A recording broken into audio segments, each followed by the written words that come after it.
Dando continuidade à nossa aula de corrente alce. Ainda com relação às indicações da corrente alce, ela pode ser indicada para promover a analgesia no paciente. Quando esse for o meu objetivo, os parâmetros que eu irei adotar serão 4.000 Hz de frequência portadora, lembrando que essa corrente ela vai ter 1.000 e 4.000, então eu vou selecionar 4.000 Hz. Uma largura de pulso, um período ou os bursts de 4 milissegundos. E a frequência moduladora, eu tenho a opção de variar entre 100 e 120 Hz. Lembrando vocês que até 100 Hz é o que eu utilizo para trabalhar a atingir o limiar de excitabilidade de fibras motoras. E a partir de 100 Hz é o que eu utilizo para atingir o limiar de excitabilidade de fibras sensitivas. A intensidade, ela vai ser de acordo com a sensibilidade do paciente, né? Então, ele pode ter ali uma sensação de parestesia, mas que seja uma sensação confortável para esse paciente.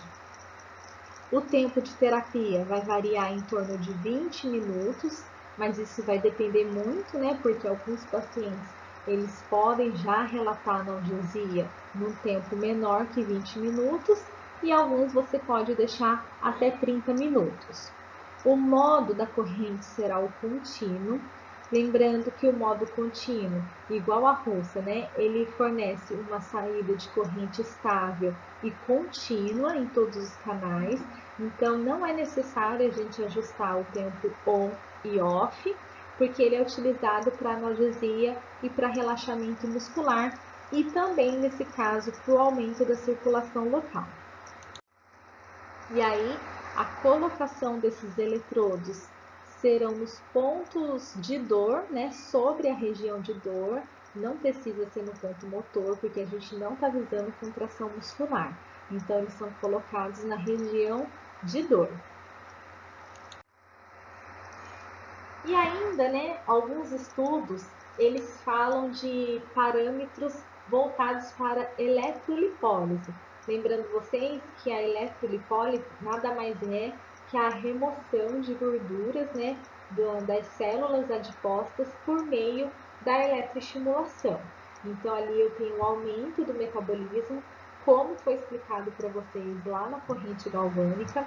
Eu tenho um aumento do metabolismo que vai estimular as células, né, a liberar as enzimas triglicerídeo-lipases para que seja consumido ali, eliminado o conteúdo lipídico.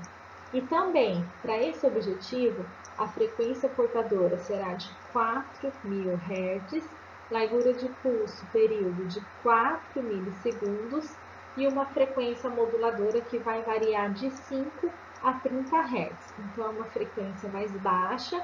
Quando que eu utilizo 5 e quando que eu utilizo 30? Se o paciente ele começou a fazer a terapia, é a primeira sessão dele, eu opto por escolher uma frequência moduladora mais baixa, por exemplo, de 5 Hz.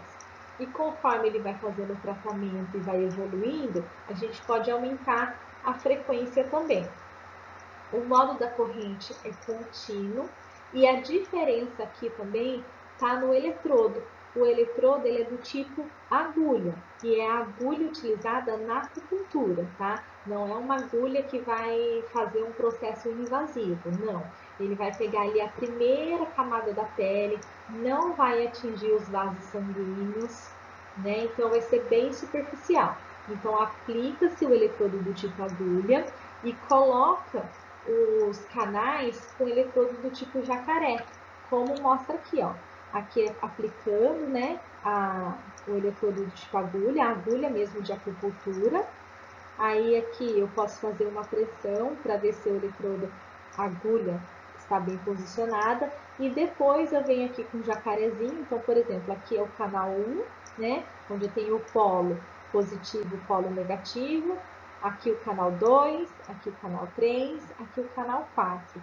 Então, a gente vai colocar aqui de modo sequencial, mas a ativação dele é contínua.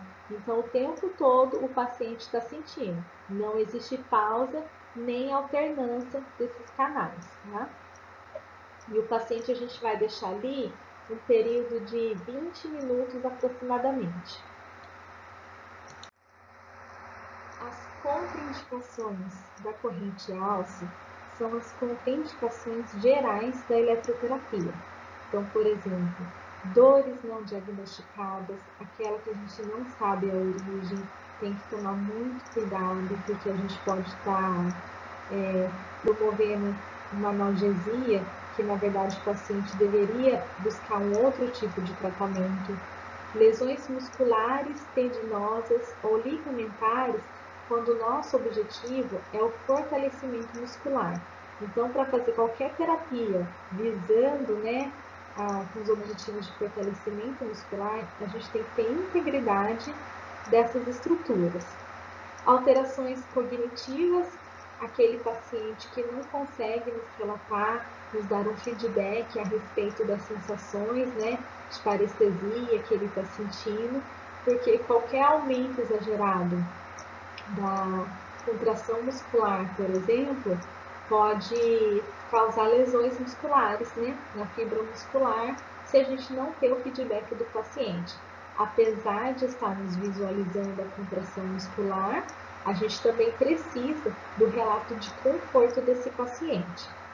Portadores de cardiopatias não controladas, fraturas ósseas recentes ou fraturas não consolidadas, hemorragia ativa, tanto hemorragia interna quanto externa. E aqui um adendo também para a integridade epitelial. O paciente ele tem que ter a pele íntegra, uma vez que essa pele apresenta desintegridade, não é possível eu aplicar a corrente alça também. Problemas circulatórios como flebites, tromboflebites e embolias. Aqui também, por exemplo, a trombose venosa profunda. Marca-passo cardíaco, aqui eu coloco como uma contraindicação relativa, sendo distante da área de aplicação do local do marca-passo, eu aplicaria, então entra aqui como uma contraindicação relativa. Processos inflamatórios agudos ou infecciosos, ou o paciente apresenta febre, contraindicado. Processos tumorais, neoplasias benignas e malignas também. Pacientes que têm alteração ou ausência de sensibilidade, principalmente aqueles que apresentam uma hipossensibilidade, Mesma coisa, a gente não vai ter o feedback que a gente precisa para dosar a intensidade da corrente. E patologias musculares, miopatias ou distrofias musculares, que vão impedir a contração muscular fisiológica. Importante falar para vocês que em caso de distrofia é uma contraindicação absoluta, porque a gente pode estar acelerando o processo de degradação das fibras, A gente pode estar acelerando o processo da doença. Precauções. Não colocar os eletrodos sobre a área que compreende a artéria carótida, nem a região anterolateral do pescoço, porque essa musculatura ela pode entrar em contração e causar uma estenose aqui, das vias respiratórias, e também devido à passagem aqui do nervo vago, que pode desencadear, alterar o sistema simpático. Caso o músculo seja contraído excessiva e subitamente, pode ocorrer lesão muscular. Então, por isso que a gente precisa do feedback do paciente e visualizar e, principalmente, aumentar a intensidade da corrente sempre no tempo on, que é o tempo de passagem da corrente. Verificar se os eletrodos eles estão bem acoplados e com a quantidade suficiente de gel. Aqui, novamente, eu deixei para vocês, assim como os slides de corrente Russell que fez, o mapa de ponto motor.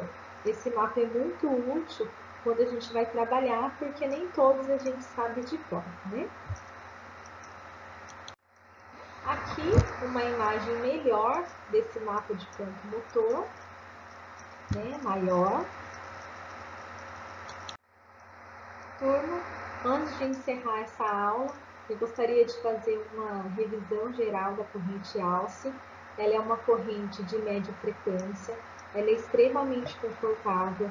Quando tivermos oportunidade de comparar uma corrente de baixa frequência, como o TENS e o FES, e comparar com uma corrente de média frequência, como a russa, a interferencial, a Alce ela também é de média frequência e devido aos parâmetros dela serem diferentes, né, a largura de pulso é o burst mais curtinho com relação à russa, a gente tem um efeito muito bom dessa corrente, trazendo bastante conforto para o paciente. Então, é uma das correntes mais modernas, mais atuais que a gente tem, e o acesso dela também não é uma corrente tão cara. Muitos equipamentos, eles trazem ali a corrente Alce junto com TENS, junto com FES, junto com a russa. Então, a gente é capaz de encontrar marcas de equipamentos que vêm com várias correntes. E aí a gente tem essa opção de corrente Alce. Então, a principal indicação dela é voltado para a parte de fortalecimento muscular e de analgesia, e tem alguns estudos aí um pouco mais recente, né, buscando a parte de eletrolipólise, tá? Eu encerro a aula de hoje, muito obrigada. Eu fico à disposição de todos para sanar as dúvidas.